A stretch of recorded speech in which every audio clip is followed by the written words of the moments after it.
Joining me now to go through some of the other names to watch, Diane King Hall is with us, host of Morning Movers and Fast Market at lunchtime. And so we have a lot of names that are coming out with their quarterly reports. We'll start off here with ARM. Good morning, Diane. Yeah, good morning. What's interesting to note with ARM is the shares are lower, but not by as much as what was indicated in the pre-market, Nicole, especially given the indications.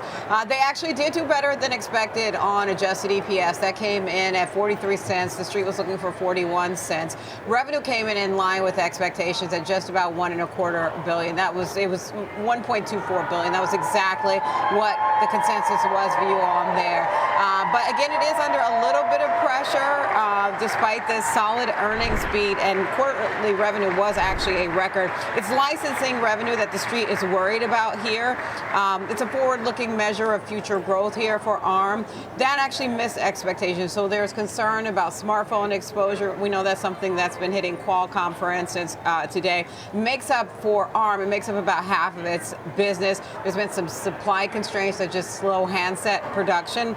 So guidance did top estimates, but at this point, it's not enough to calm fears that there could be some mobile weakness that weighs on near-term growth. The stock, though, is off just 1% right now. Again, it was indicated much lower than that. Now, on a year-over-year basis, it's been dented pretty hard, so it certainly needed a win. But again, the licensing miss is a key concern here for ARM. Okay, and then I was looking at some of the other movers, including Estee Lauder. What's going on there? Yeah, this is a tough one because Estee Lauder under major pressure off the back of its results, and Estee Lauder had been making some progress on this turnaround that it's been working on, especially given some of the constraints that they had faced in China. But the shares are under heavy pressure right now, down 15% at the moment, despite they actually did do better than expected. But there's something that is spooking investors. I'll get into that. Adjusted EPS was 89 cents a share. The street was looking for 83 cents. Revenue, $4.229 billion. The street was looking for $4.219 billion. When you dig deeper into profit, what's spooking investors is on a non-adjusted basis, it's coming in actually below expectations. There's been this major restructuring program they have that's wiped out about half of their earnings for Estee Lauder. So the gap between adjusted and actual profit is what is rattling investors today for Estee Lauder.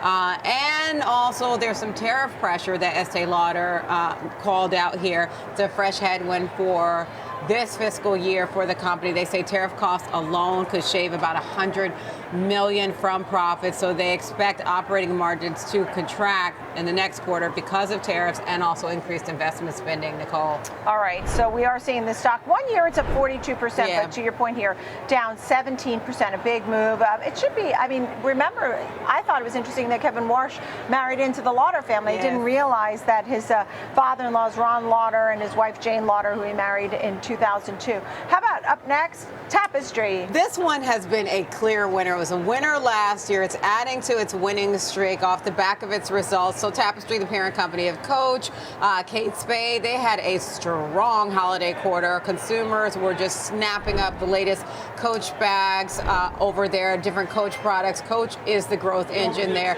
Kate Spade is still in a kind of recovery mode. We'll see if that recovers, but those shares rallying 9% right now. It is a clear standout. Adjusted earnings coming in at $2.69 per share, better than expected. Revenue $2.5 billion. Also better than expected. Clean beat on the top and bottom line here during what we know is that crucial holiday quarter. They did really well. Coach sales surging some 25%. That was driven by demand for the bags. I know, Nicole, you've seen some of their bags positioned on your way in. And people have been snapping up their bags. They've had pricing power there. And it's not just growth here in the U.S. There's been international growth as well. So not just North America. You've got China growth as well there. Now, there is still a weak spot with Kate Spade. Kate Spade down 14%. They've been in this multi-year recovery plan. Kate Spade has not really been able to recover yet. But it sounds like the leaning into Coach is working for them. All right. Look, it's one of the best performers on the S&P 500 right now. And when I look at up volume versus down volume is right now double up volume. So it shows you some of the sentiment, what's going on here on Wall Street today. Thank you for all of those names, Diane King Hall.